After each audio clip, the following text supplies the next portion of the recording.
ഉയിർപ്പ് കാലം ആറാം ശനി. വിശുദ്ധ യോഹന്നാൻ എഴുതിയ സുവിശേഷം 17-ാം അധ്യായം 9 മുതൽ 19 വരെയുള്ള വാക്യങ്ങളുടെ വിശകലനം. ശിഷ്യർക്ക് വേണ്ടി പ്രാർത്ഥിക്കുന്നു. യേശുവിൻ്റെ വിടവാങ്ങൽ പ്രാർത്ഥന എന്നാണ് 17-ാം അധ്യായം അറിയപ്പെടുന്നത്. അതിനെ 3 ഭാഗങ്ങളായി തിരിച്ചിരിക്കുന്നു. തനിക്ക് വേണ്ടി പ്രാർത്ഥിക്കുന്ന യേശു, ശിഷ്യർക്ക് വേണ്ടി പ്രാർത്ഥിക്കുന്ന യേശു, തിരുസഭയ്ക്ക് വേണ്ടി പ്രാർത്ഥിക്കുന്ന യേശു. ഇതിൽ 9-19 എന്ന ഇന്നത്തെ വായന ശിഷ്യർക്ക് വേണ്ടി പ്രാർത്ഥിക്കുന്ന ഭാഗമാണ് നാം ഇന്ന് വായിച്ച് ധ്യാനിക്കുന്നത്. ഈ ഭാഗങ്ങൾ യേശു പഠിപ്പിച്ച കർത്തൃപ്രാർത്ഥനയുമായി അഭേദ്യമായി ബന്ധപ്പെട്ട് കിടക്കുന്നു. പിതാവ് ഏൽപ്പിച്ച ദൗത്യ നിർവഹണങ്ങളിലൂടെ ദൈവത്തോടൊപ്പം അവൻ അയച്ച പുത്രനും മഹത്വപ്പെടുന്നു. ഇവരെ അറിയുക എന്നതാണ് നിത്യജീവൻ.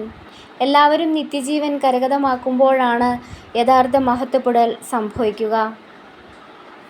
യേശു ദൈവത്താൽ അയക്കപ്പെട്ടവനാണെന്ന് തിരിച്ചറിയപ്പെട്ടവർ ആരോ അവരാണ് അവൻ്റെ യഥാർത്ഥ ശിഷ്യർ. പിന്നീട് അവർ ലോകത്തിൻ്റെ ഭാഗമല്ല, ലോകത്തിൻ്റെ അധിപൻ സാത്താനാണ്. യേശു ലോകം വിട്ടു പോകുമ്പോൾ സാത്താനിൽ നിന്ന് തൻ്റെ ശിഷ്യരെ രക്ഷിക്കണമേ എന്നാണ് യേശു പ്രാർത്ഥിക്കുന്നത്.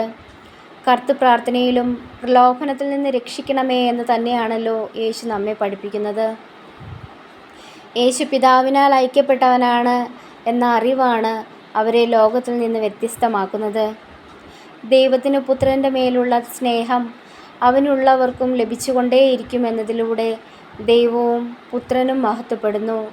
അവനെ അറിഞ്ഞവരും മഹത്വപ്പെടുകയും ചെയ്യും.